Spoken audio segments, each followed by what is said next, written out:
From a huge presence both on and off the court, to a David and Goliath struggle, here's what Steph Curry's mentorship means for Scoot Henderson. At the tender age of 19, Scoot Henderson looks as though he's ready to take the NBA by storm. The 6'2" point guard has had a pretty unusual journey to the big leagues, but the trip has obviously put him on the radar of a lot of the game's greats, one of the biggest ones being Steph Curry.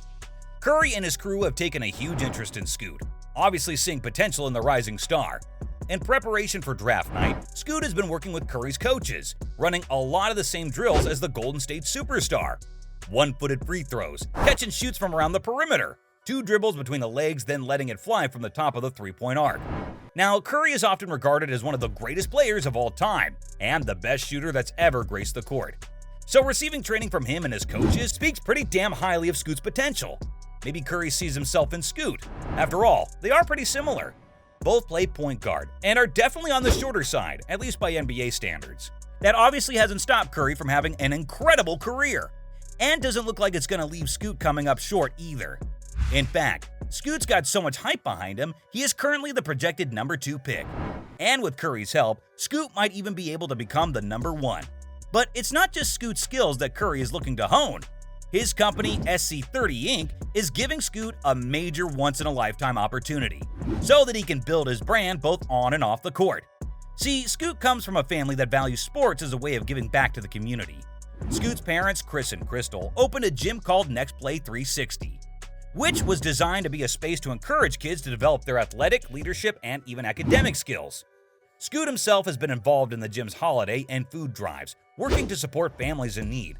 "Helping my community strive, that was always the vision," Scoot said. "If I was going up, my family is going up with me. That was the vision for all my siblings."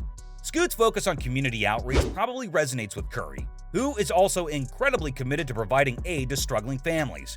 Curry founded the Eat, Learn, Play Foundation, which is focused on helping underprivileged kids to, well, eat, learn, and play. So there's no doubt that Curry's mentorship will be a massive benefit to Scoot, not just for his game, but his work in the community. Scoot's pre-draft journey has been pretty unusual, to be honest. See, most players who make the cut go from high school ball to college level before they are eligible for drafting. To actually be allowed to play in the NBA, you need to be at least 19, but also have been out of high school for at least a year. But Scoot decided to take a different path. He actually finished his high school work a year and a half early, so he can go and play for the NBA G League Ignite team. Now, the NBA G is basically minor league ball. The whole system is designed to farm players and prep them to make the NBA. And is for those who don't really want to do the one-year college thing. This is a pretty big decision for a lot of young players, because it sort of forces them to go all in on going pro. See, when players go through the college system, they are usually offered scholarships so that they can play for the college team. But players are still required to study some sort of degree while they play, meaning that they typically have another option if the whole going pro thing doesn't work out. Scoot's choice to skip college and sign with the NBA G shows that he is fully committed to making it in the NBA. And by all accounts, it's looking like he's going to deliver. Now, like I mentioned before, Scoot is currently the projected number 2 draft pick, and it's pretty easy to see why. In the 2021-2022 season, Scoot averaged 18 points, 6.5 assists, and 4.8 rebounds per game for the G League Ignite. In his time with them, he has been compared to other top point guards like Russell Westbrook and Derrick Rose. So it's no wonder that Steph Curry is keen to mold Scoot's incredible talent. But I bet you're asking yourself, why only number 2? Well, there's a big hurdle standing in the way of Scoot, in that number 1 spot. And that is the French giant, Victor Wembanyama. Now, Victor is tall, even for a pro baller. The dude is coming in at 7 feet 4 inches. That's a whole foot taller than Scoot. But it's not just his height that puts him head and shoulders above the rest of this year's draft prospects.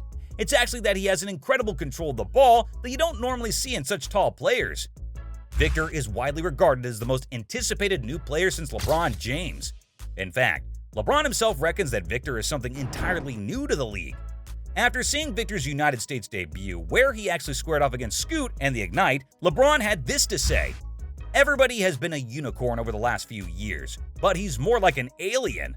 No one has ever seen anyone as tall as he is, but as fluid and as graceful as he is out on the floor. He's for sure a generational talent." Damn, that's some high praise from King James. So how the hell is Scoot meant to compete? Well, I don't want you coming away from this thinking that he can't, because in the first match, the Scoot put in an incredible performance.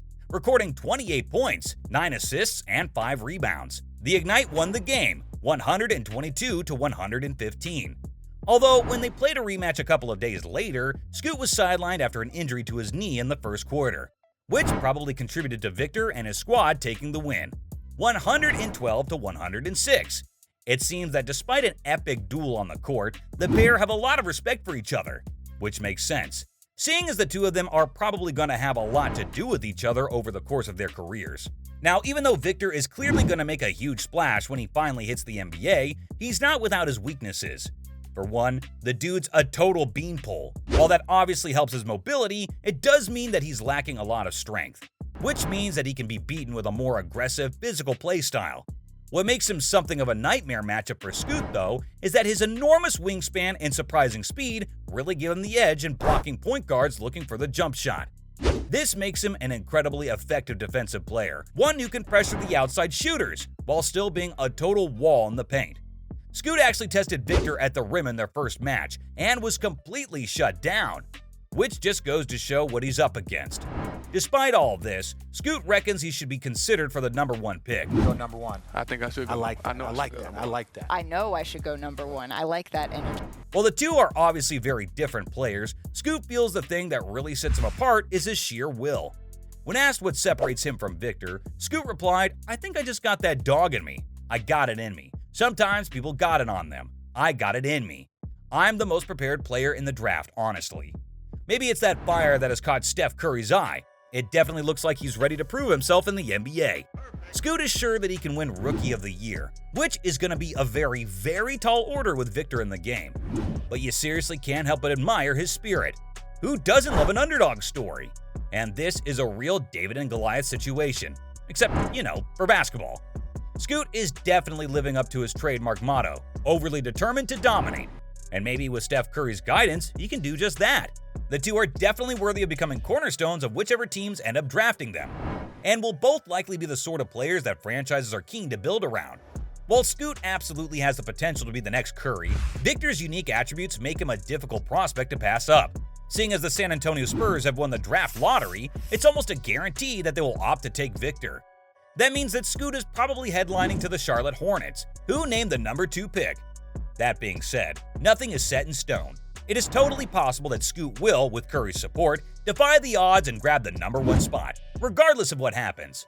It's looking like we're moving into a new era of the NBA with these incredible talents coming to the front. So, there you go. From a David and Goliath struggle to a huge presence on and off the court. That is what Steph Curry's mentorship means for Scoot Henderson. Until next time,